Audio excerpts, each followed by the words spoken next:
que lo que yo ahora voy a hacer, previo al coloquio, pues es de alguna manera enmarcar el tema hoy de la madurez humana, que entendemos cuando hablamos de madurez. Voy a partir de una pregunta, y es por qué a mí este tema me interesa, y creo que a ustedes les puede interesar también. Y luego, la segunda gran parte de las cosas que yo voy a decir esta mañana es el esquema muy esquemático de lo que son la primera y casi la segunda parte del libro que nos ha presentado Javier. De manera que si alguno de ustedes quiere ampliar, pues allí encuentra con muchos más datos, más detalles y más cosas. ¿Para qué este planteamiento? Pues para poder abrir un diálogo que sea interesante. Y eso, el diálogo no está en el libro. El diálogo son sus intereses, y eso pues resulta, yo creo que mucho más enriquecedor para ustedes y para mí. ¿Por qué desde hace unos años en el Instituto de Pastoral primero fue un seminario y luego se convirtió en una asignatura el tema de madurez, sentido y cristianismo? Pues porque a mí me parece que es un tema fundamental. Porque hay veces que yo creo que en nuestros proyectos pastorales, en nuestras catequesis, en nuestros procesos de formación, pues hablamos de las cosas más piadosas, olvidándonos de lo que podríamos llamar la infraestructura humana, suponiendo que la gracia lo resuelve todo. Y entonces hay veces que flotamos, a mi manera de ver, en el éter.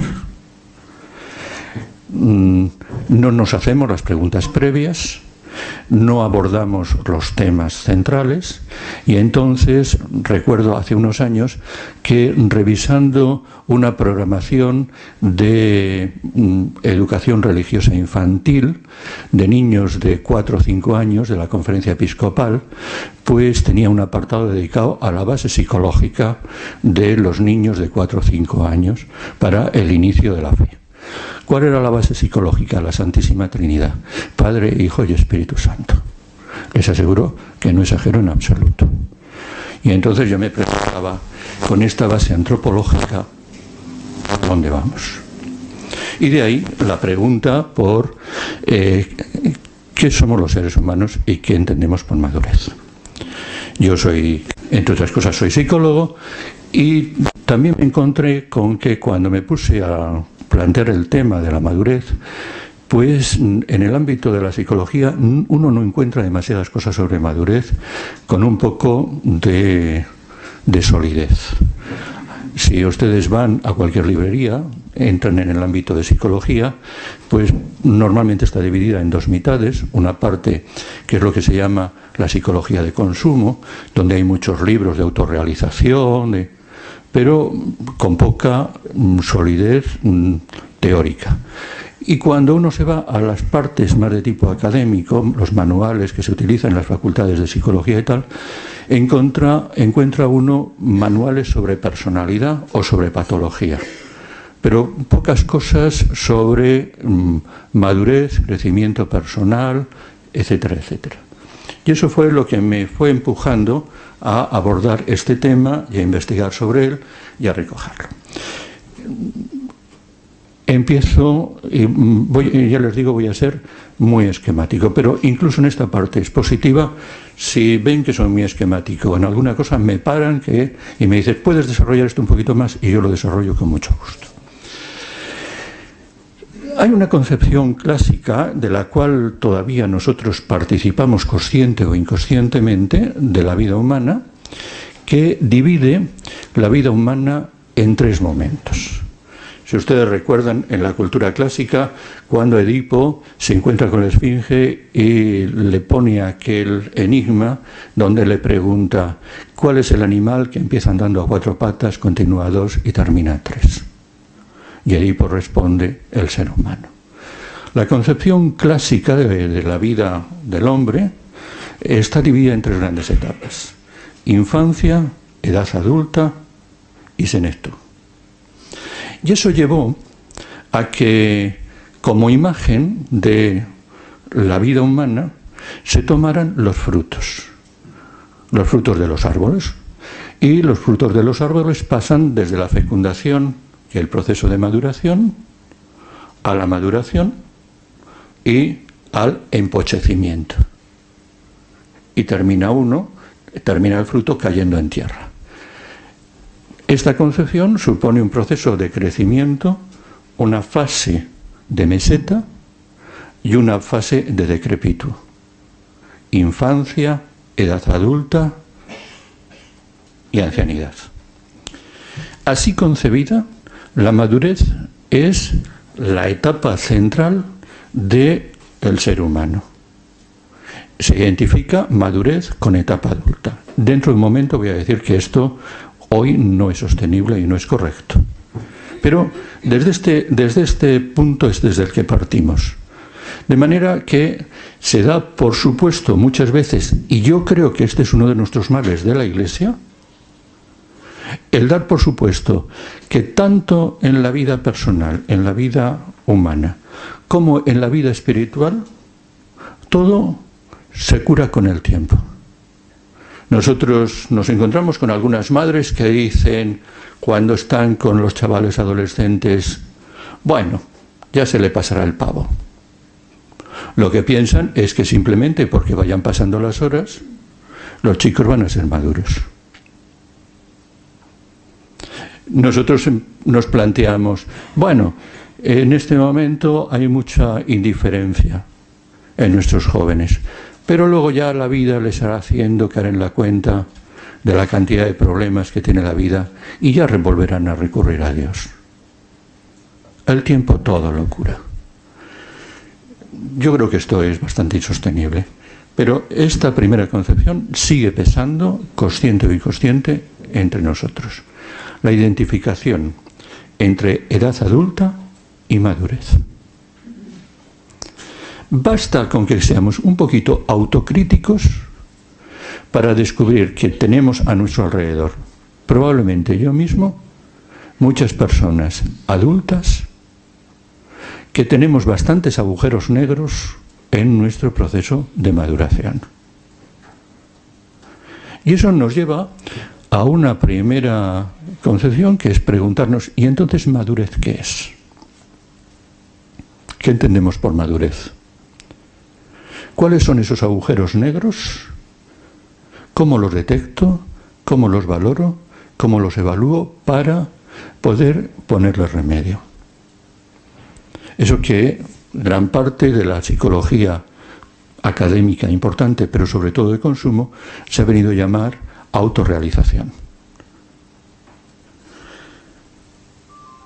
Si yo les preguntara a cualquiera de ustedes cuáles son los rasgos que definen la madurez, yo estoy seguro que todos sabemos lo que es ser una persona madura. Pero si intentáramos ponernos de acuerdo en cuáles son los rasgos que la definen, probablemente cada uno de nosotros diríamos cosas muy distintas. El hecho es que si yo me manejo por la literatura y voy viendo las definiciones, las descripciones que van haciendo distintos autores sobre los rasgos de madurez, me encuentro con elencos muy distintos, que van desde algún autor, yo me voy a centrar en uno, que prácticamente habla de 2, 3 rasgos, a autores que hablan de 20, 30, 40, 50. Hay gente que pone mucho hincapié, por ejemplo, en ser una persona equilibrada, y hay quien considera que yo puedo ser muy desequilibrado y muy maduro. ¿A quién me estaba refiriendo cuando hablaba de 3 rasgos? Yo les tengo que confesar que he buscado denodadamente el texto y no lo he encontrado nunca. Buscándolo, ya parece ser que fue una entrevista que le hicieron, una pregunta que le hizo un periodista a Sigmund Freud. Le preguntaron a Freud, doctor Freud, ¿qué es una persona madura? Y suele aparecer lo siguiente: una persona madura es una persona que es capaz de amar y de trabajar. Y aparece algunas veces un tercer miembro. Y yo creo que hay que incluirle, y más conociendo el pensamiento de Freud, en libertad. Esta primera descripción o formulación de qué es madurez, que ahora vamos a desarrollar, es muy sintética y por lo tanto a mí me resulta útil. Ser capaz de amar, de trabajar en libertad. Desarrollar esta primera descripción hace que entre en una corriente de psicología referida a la madurez que podríamos llamar descriptiva. ¿Qué es lo que hace? Describir qué es ser una persona madura. ¿Qué utilidad tiene esto? Mucha. Si yo, por ejemplo, estoy intentando acompañar a un adolescente, yo me tengo que preguntar a dónde le quiero acompañar. Si yo tengo claro qué entiendo por madurez, probablemente le iré ayudando a que vaya haciendo opciones, elecciones, a que vaya haciendo experiencias que le vayan ayudando a descubrir eso que yo pienso que es madurez. Pero también una concepción de tipo descriptiva nos permite evaluarnos para ver cuáles son los agujeros negros que yo tengo en mi madurez y, por lo tanto, intentar sanearlos. No sé si me explico con suficiente claridad. Por ejemplo, yo estos 2 años pasados he estado trabajando en un colegio de un barrio de Madrid, de un barrio obrero, se llama Vallecas, en Puente de Vallecas, en un colegio con chavales de primero de bachillerato. Uno de los temas que tiene la religión en primero de bachillerato es el sentido de la vida y la madurez. Me parece un tema precioso para esa edad.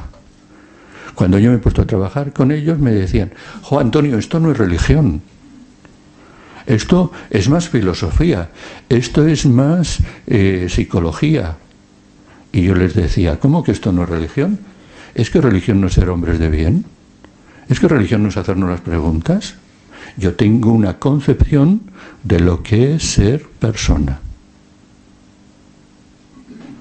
Y persona como abierta al futuro y a la trascendencia.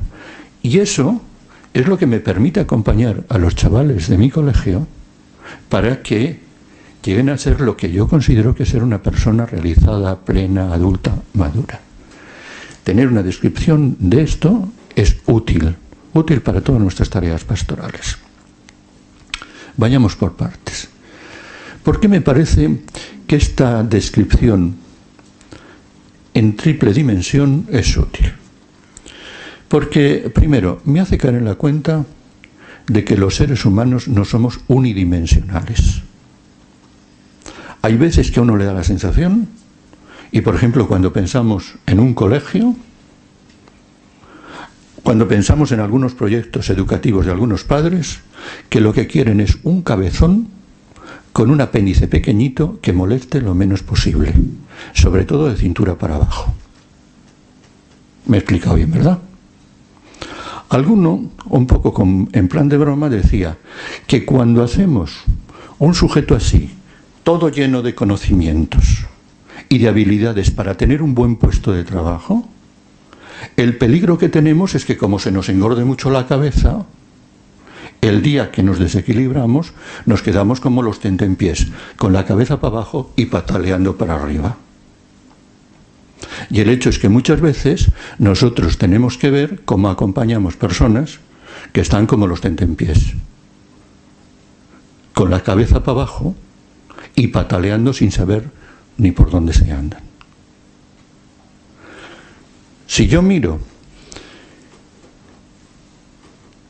este aspecto, que es la capacidad de amar en sentido amplio, que es uno de los temas que a Freud le interesó muchísimo, porque gran parte de sus pacientes venían con la afectividad patas arriba y revuelta, yo también descubro que en nuestro mundo hay mucha gente que hace una concepción unidimensional del ser humano, porque desde la vía de la afectividad, de la emoción, del sexo, nos vende lo que les da la gana.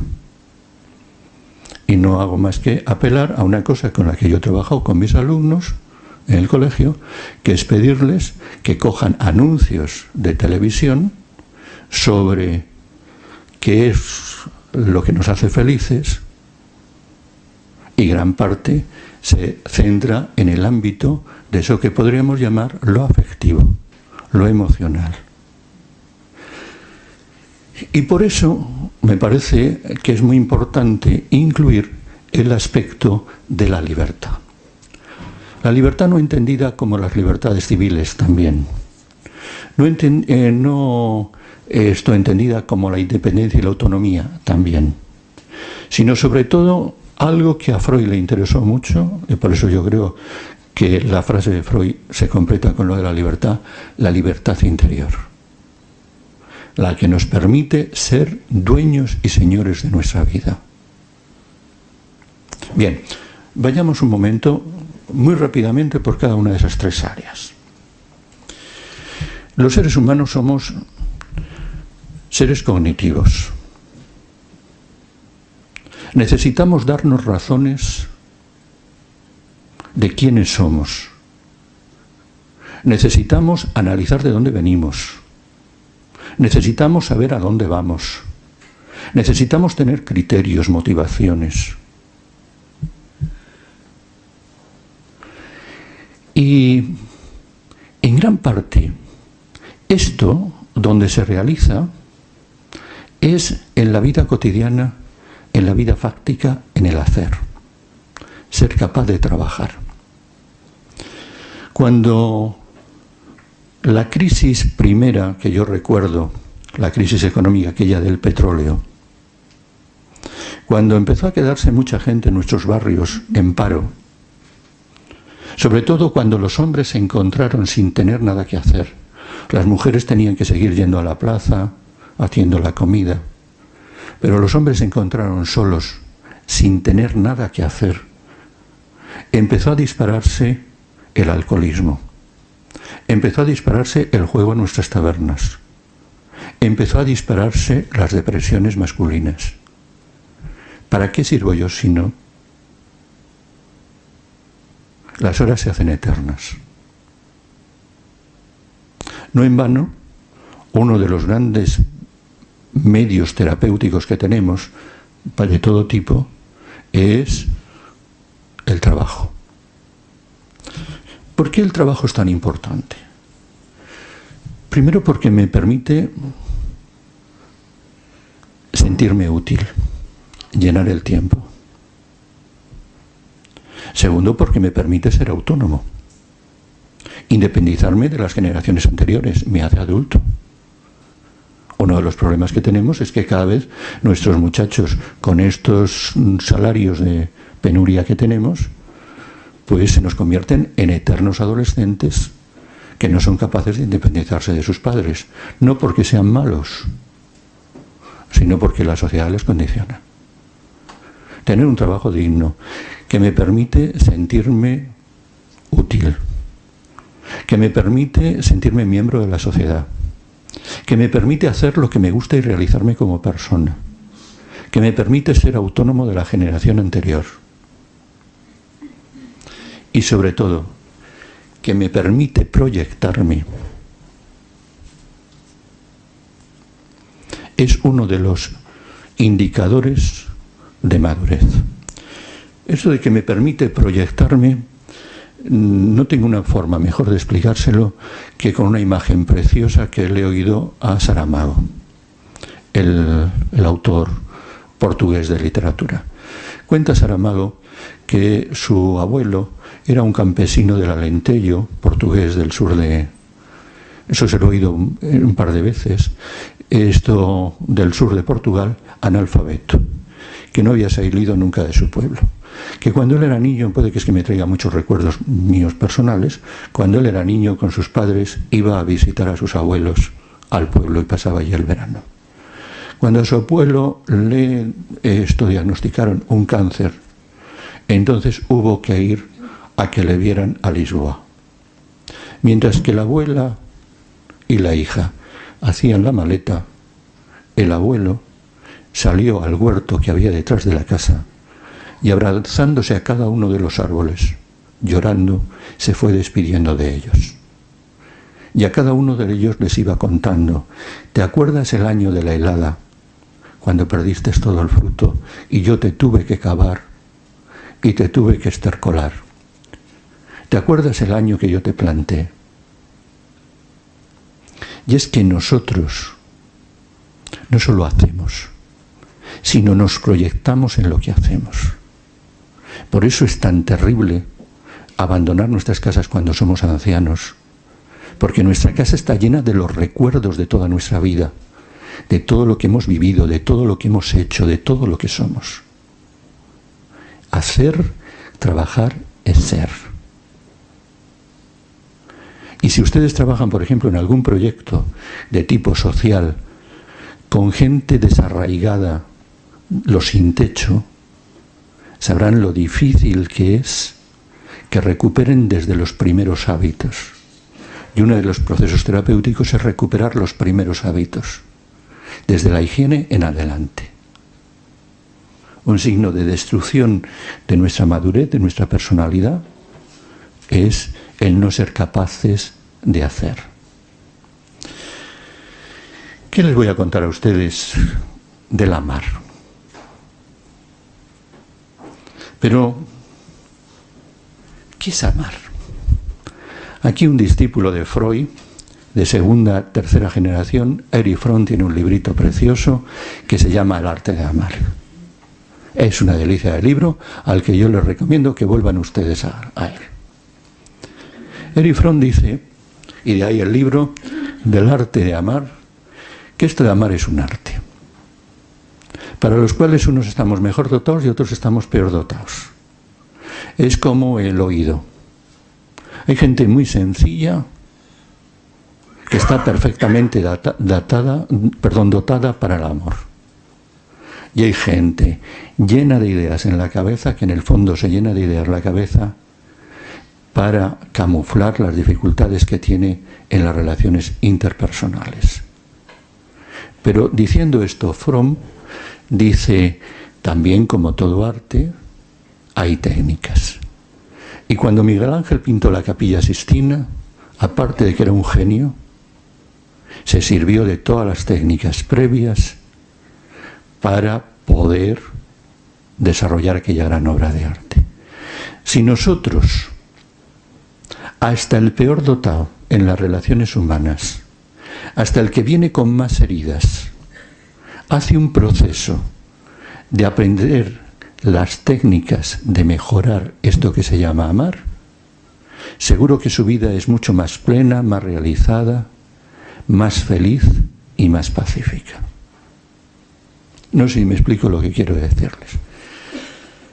Por allí anda un amigo y citamos a otro viejo amigo que cuando los dos éramos formadores del seminario de Madrid, decía, cuando a mí me viene un seminarista nuevo al seminario, lo primero que hago es que le levanto el ala para ver qué perdigonadas me trae.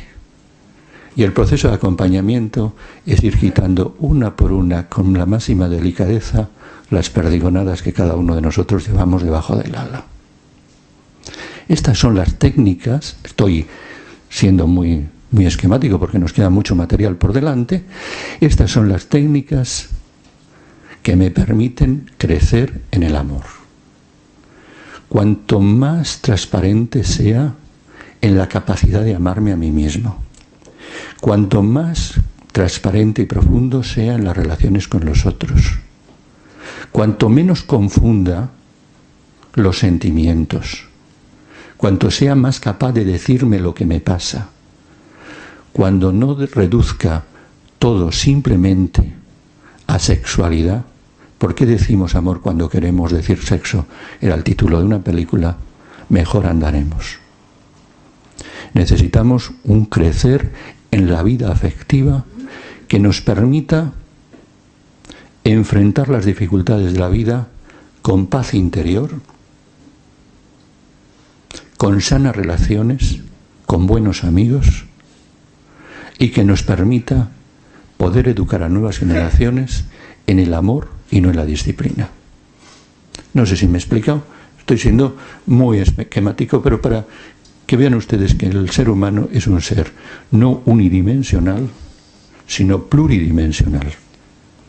Y que la madurez supone el crecimiento en todas y cada una de las facetas del ser humano. Y última cosa. Necesitamos ser libres. Evidentemente necesitamos ser libres de muchos condicionamientos. Nunca somos libres de todos los condicionamientos. Necesitamos ser libres de todo aquello que nos impide vivir dignamente y luchar para que todas las personas tengan los derechos suficientes para ser libres es una magna tarea. Pero sobre todo necesitamos ser libres interiormente. Necesitamos liberarnos de nuestros fantasmas. Necesitamos liberarnos de nuestras mentiras. Necesitamos liberarnos de nuestras justificaciones para no avanzar. Necesitamos liberarnos de nuestros sueños, que solamente son sueños y no son proyectos realizables. Necesitamos liberarnos de todo aquello que de alguna manera nos permite conformarnos con lo que somos y no ponernos sacando lo mejor de nuestras potencialidades para llegar a ser lo que debemos ser. No continúo porque si no, no tenemos tiempo para el resto de las cosas que nos quedan. Bien, hasta aquí, ¿dónde hemos llegado? Hemos llegado a decir, ¿qué es madurez? Un término difícil de describir, que inconscientemente todos sabemos de qué estamos hablando, pero que necesitamos por lo menos concretarlo en distintas áreas para que en todos nuestros proyectos educativos intentemos construir cada una de ellas equilibradamente. Imagínense ustedes que están trabajando con niños de catequesis de infancia, con preadolescentes, con jóvenes, acompañando enfermos, trabajando con gente de exclusión, animando una comunidad cristiana de adultos o llevando un grupo de tercera edad. No me gusta la palabra. Fíjense ustedes que la tercera edad supone las 3 edades de las que hablábamos antes. Me gusta más porque me parece una palabra mucho más profunda, ancianidad, en eso que por lo menos en Madrid se llama vida ascendente. Me da lo mismo en el grupo en el que ustedes estén trabajando o que estén trabajando con ustedes mismos. Imagínense que trabajando así nos preguntemos, ¿y a estas personas cómo las puedo ayudar? A que se sientan más útiles, más plenas.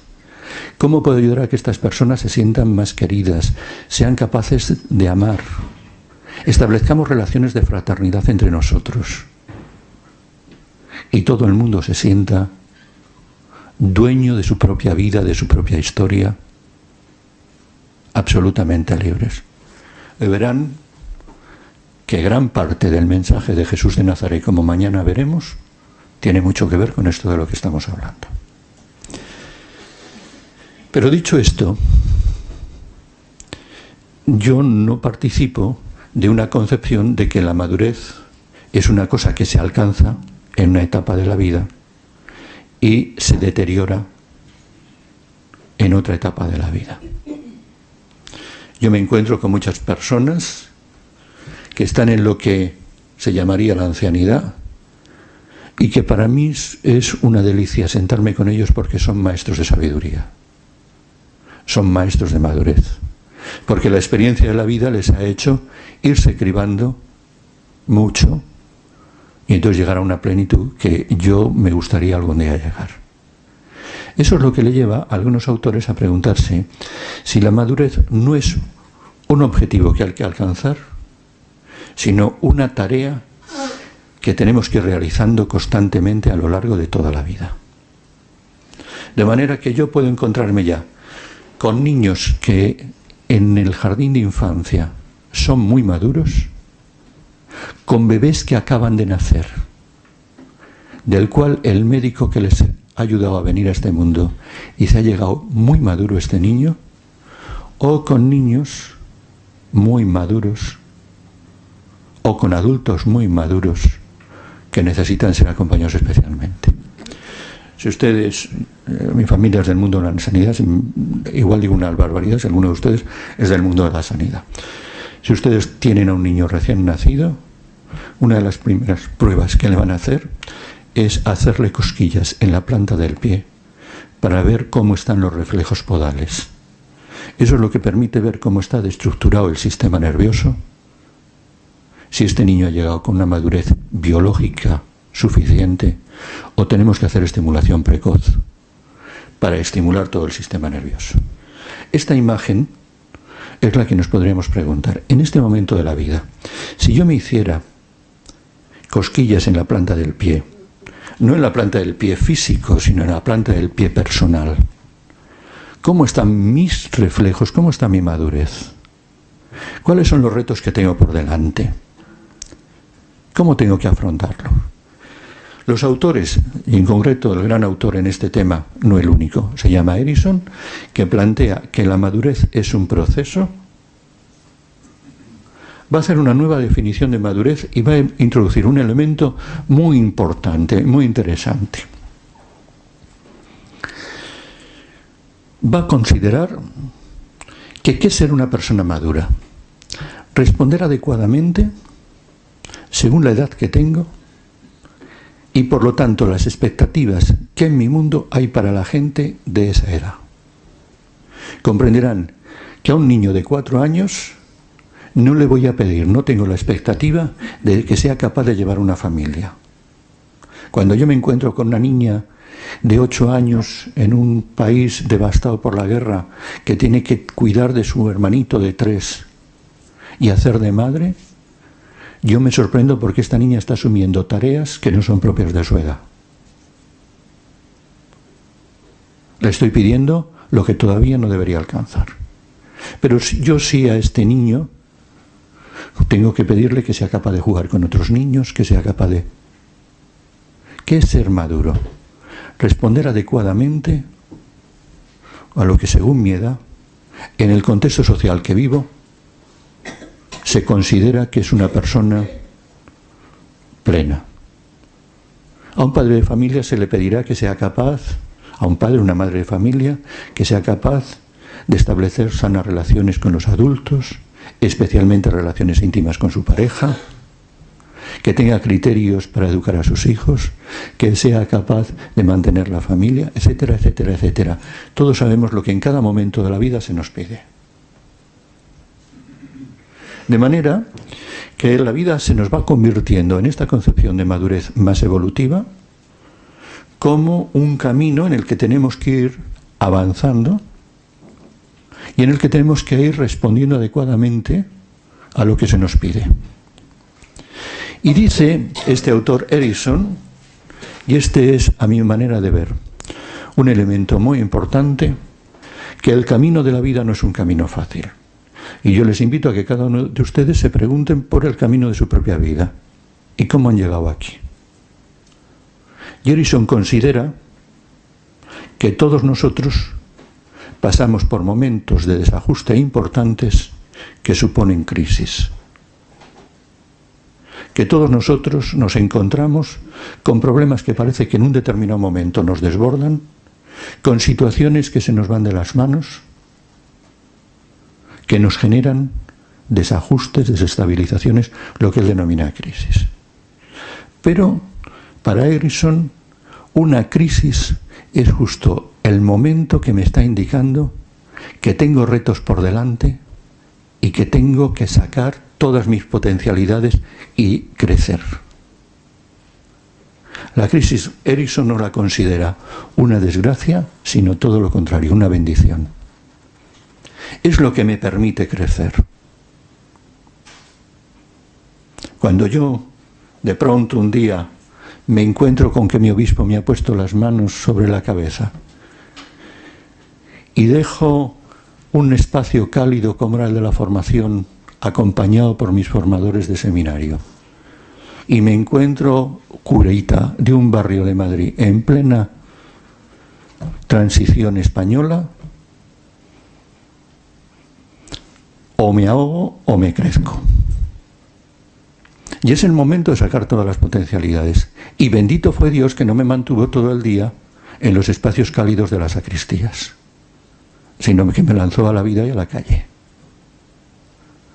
Y cuando esta pareja que se ha declarado el amor más profundo se encuentra sola en su piso, frente a frente, y teniendo que poner todos los días la lavadora, yéndose a trabajar, pensando de qué van a comer y cómo llegan a final de mes, se encuentran con retos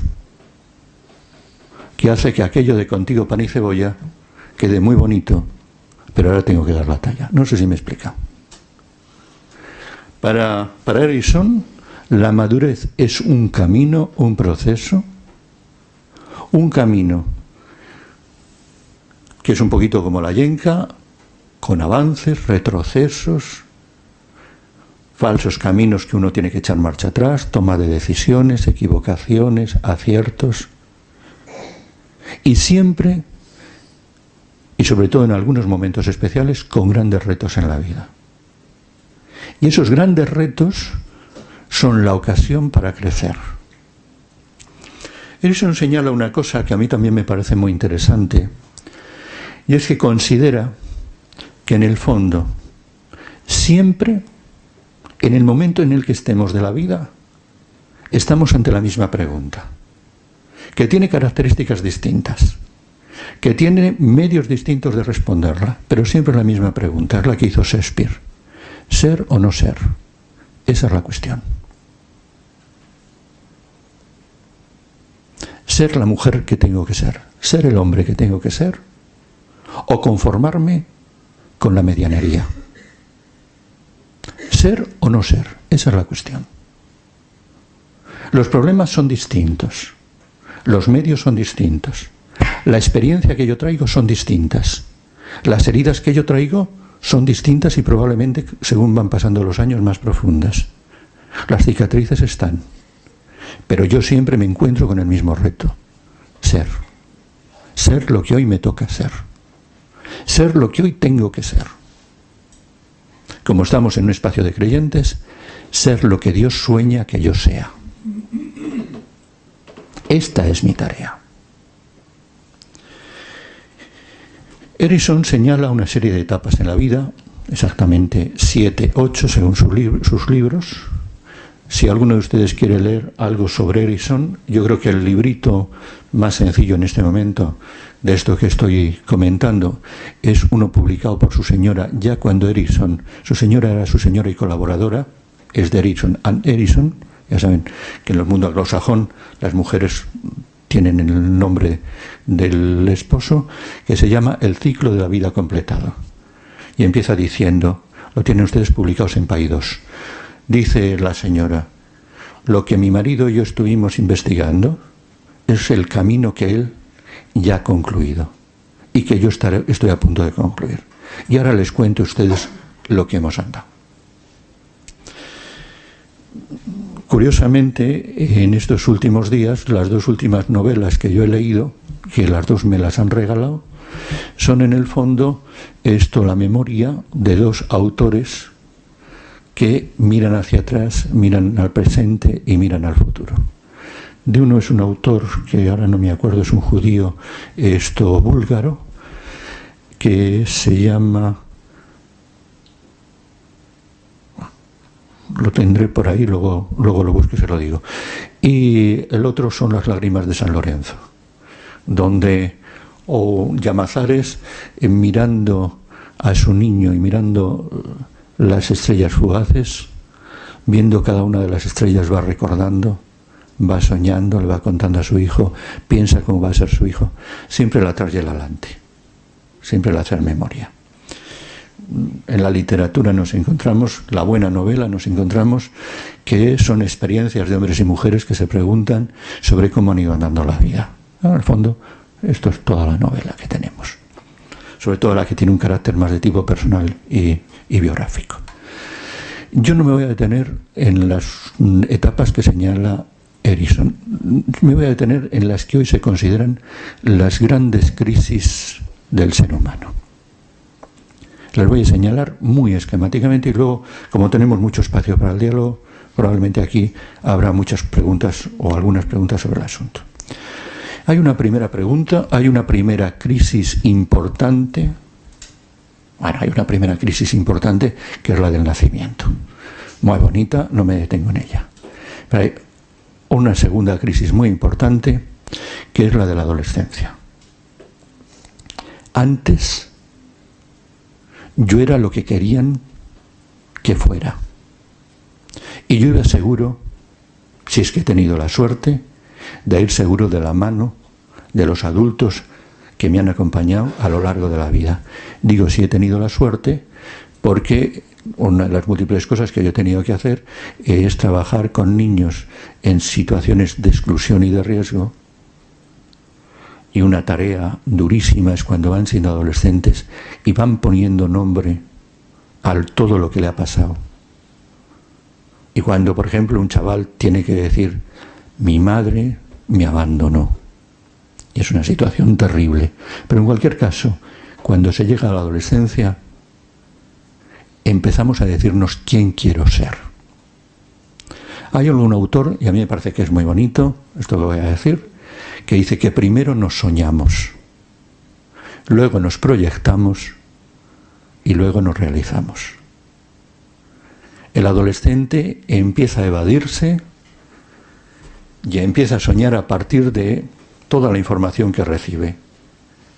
Y en este momento está recibiendo mucha información de los medios de comunicación, permanentemente habla con unos y con otros. Yo voy en el metro en Madrid y toda la chavalería va chateando con los móviles, se van contando muchas veces, me imagino, porque no creo que tengan tantas cosas que escribir, porque entonces pues la obra de Santo Tomás de Aquino sería pequeña en comparación con la que escribe cada uno de nuestros chavales, pero se cuentan, se dicen, se quedan, charlan, se ríen, se sueñan. Progresivamente van descubriendo que no basta con soñar, que la realidad está ahí, y tienen que empezar a hacer proyectos. Y los adultos le decimos, ¿qué vas a estudiar? ¿Te acuerdas que tienes la selectividad? ¿Vas a aprobar la PAU? ¿No sería mejor que cogieras un módulo? Lo tuyo no es las letras, ¿no sería mejor las ciencias? Y así sucesivamente. Y entonces, lo que son sueños se van convirtiendo en proyectos. Pero la adolescencia termina, y esta crisis termina, cuando me confronto con la realidad y me llevo los primeros revolcones. La primera cura del realismo es cuando yo me encuentro con que la nota no me da para la carrera que yo quería, cuando la situación laboral no está para los sueldos que yo me pensaba. Y así me convierto en un adulto joven. No sé si me he explicado muy brevemente. ¿Qué es la adolescencia? La adolescencia, como Jano Bifronte, mira hacia atrás para recoger todo lo que yo he recibido en mi infancia. Muchas veces me confronto incluso violentamente con los adultos que me han acompañado porque necesito reafirmar mi personalidad. Muchas veces desprecio cosas que luego después volveré a retomar. Pero con todo aquello y mirando hacia el futuro, soñándome, empiezo a hacer mi primer proyecto personal.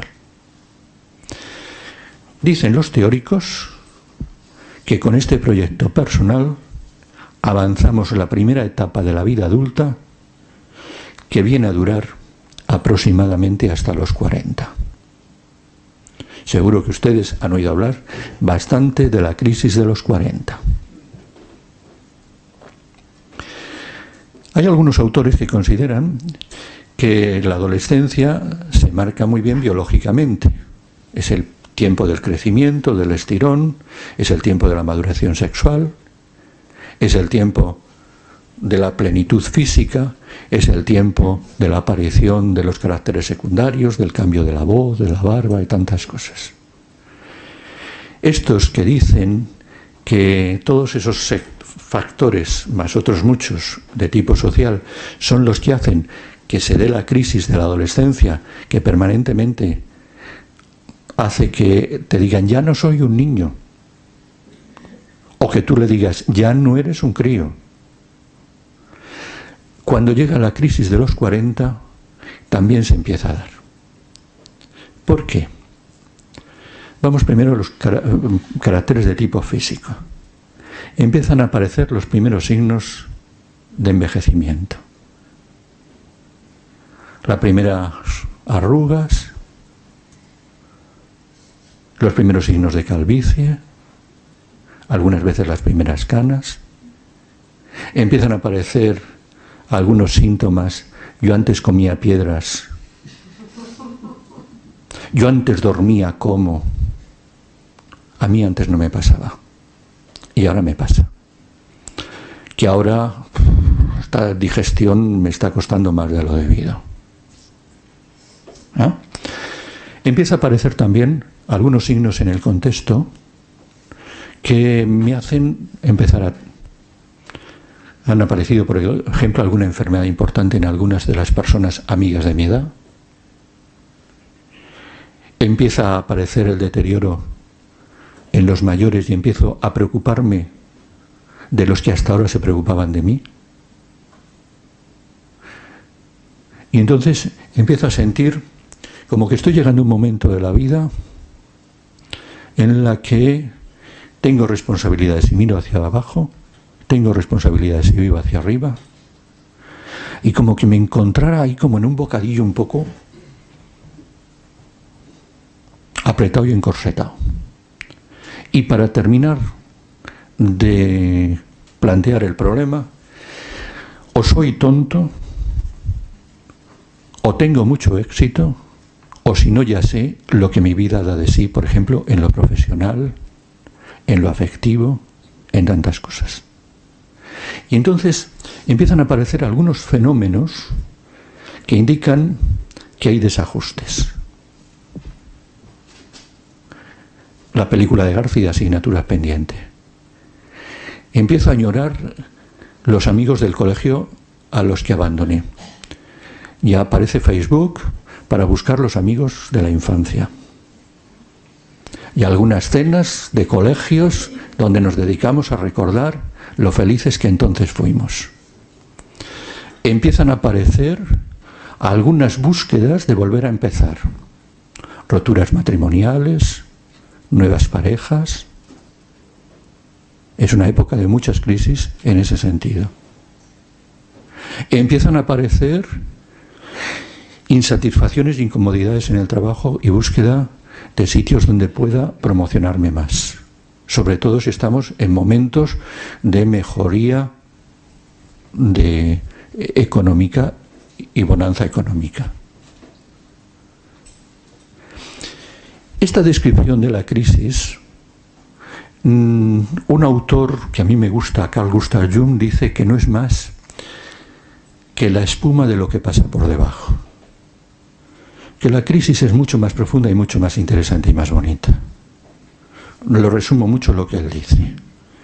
Cuando yo tenía 17, 18 años, me soñé y hice el proyecto de lo que he llegado a ser hasta aquí.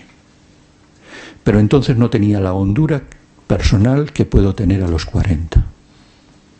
El reto de los 40 no es cambiar de mujer o de marido, no es cambiar de trabajo, no es añorar la adolescencia.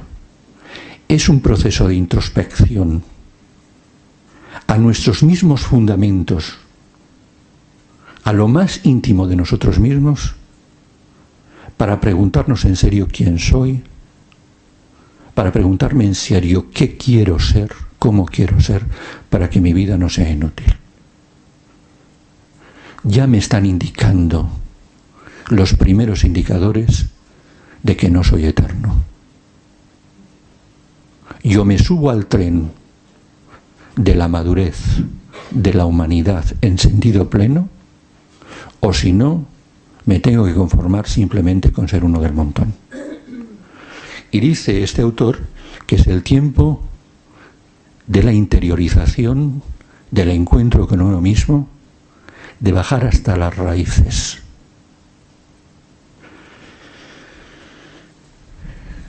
Es muy curioso en el ámbito religioso que este es un tiempo donde se han dado muchas conversiones de grandes creyentes.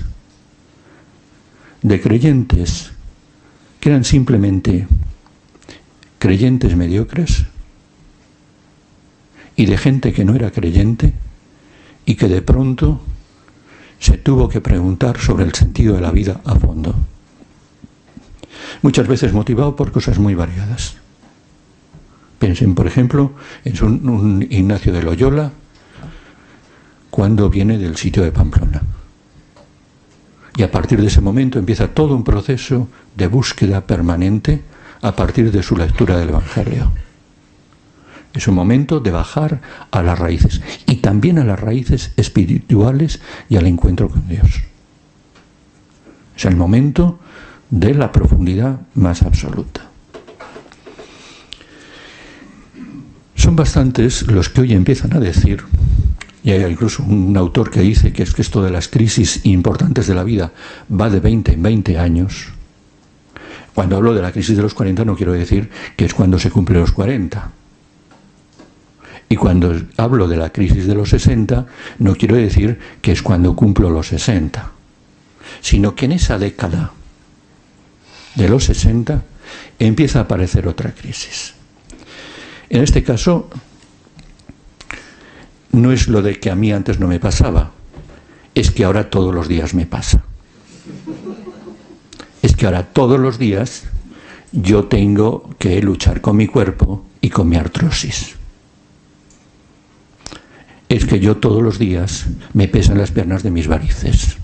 Es que yo todos los días, o sea, tengo que hacer un acto y un ejercicio de voluntad desde que salgo de la cama para empezar y enfrentar la tarea del nuevo día. Cada vez las cosas empiezan a ser un poco más difíciles. Eso en cuanto a lo físico. En cuanto a lo social, empieza a aparecer también el tiempo donde el ejercicio de la vida laboral empieza a ir llamando al final. Y me empiezo a preguntar que me voy a encontrar con mucho tiempo por delante y muchas cosas que hasta ahora no pude hacer y ahora voy a tener la suerte de poder hacer, si es que realmente hay cosas que me apasionan y me interesan. Pero sobre todo es el tiempo en el que empiezo a enfrentarme con algunos temas que me van a desestabilizar muy profundamente. Si yo tuviera que decir cuáles son esos temas, yo diría que básicamente dos: la enfermedad y la muerte. Empiezan a aparecer en el trasfondo de mi vida, en seres queridos que tengo que acompañar, que tengo que cuidar. Aparece esto que se llama el mal del cuidador, sobre todo con algunas enfermedades. Cuando tenemos padres mayores, yo he tenido que acompañar a mi madre con una hemiplegia y la silla de ruedas, y a mi padre con un Alzheimer. Y es un tiempo que te desestabiliza y te desestabiliza desde las tripas más profundas. No es que le tengo que dedicar más tiempo, es que se me conmueven las entrañas, que dice la Escritura. Se me remueve lo más íntimo. Y es un tiempo en el que en el fondo me estoy encontrando con una gran pregunta de fondo, que tengo que acompañar para que las personas con las que trabajo realmente lleguen a ser plenas y maduras: la finitud. Yo, que me creía que me comía el mundo cuando tenía 20 años, descubro que soy mucho más tierno de lo que me pensaba, mucho más frágil de lo que me pensaba, pero también con mucha más experiencia, con mucha más sabiduría, con mucha más profundidad. Cuando he vivido esta crisis de los 60, no como una desgracia de lo que pierdo, sino como una planificación de lo que tengo, entonces esta entrada a la ancianidad no es una desgracia, es una plenitud. Pero para eso estarán ustedes de acuerdo que he tenido que hacer un buen trabajo en mi humanidad. Si yo simplemente soy lo que dice Charlot en la película de Tiempos Modernos, un sujeto que aprieta una tuerca o que se encuentra corriendo delante de una manifestación sin saber por qué, cuando llego a los 60, empiezo a percibir que lo que tengo por delante es una desgracia. Cuando yo me he trabajado personalmente, llego con muchísima paz, con muchísima experiencia, y me encuentro siendo feliz, buscando muchas cosas que planifican. Y el hecho es que es un momento, y en esto lo estamos viviendo en nuestra iglesia actualmente, donde gran parte de nuestro voluntariado, en todas las cosas sociales, educativas, etcétera, están llenas de personas de estas edades. Y el mejor voluntariado que tenemos es el de estas edades. Dicho así de una forma coloquial, es el tiempo de ser abuelos,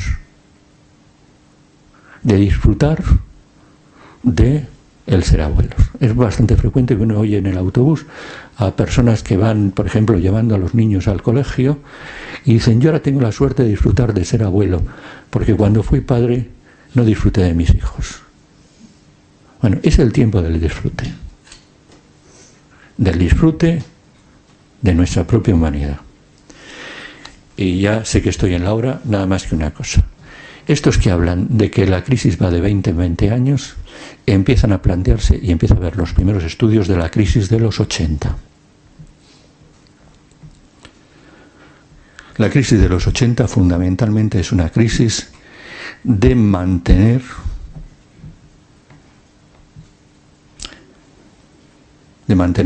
las capacidades físicas, de mantener las capacidades mentales, para poder tener una calidad de vida. La medicina actual ha alargado la vida, pero no siempre ha alargado la calidad de vida. Y la crisis de los 80 es una crisis de cómo mantener una calidad de vida que nos permita seguir siendo felices.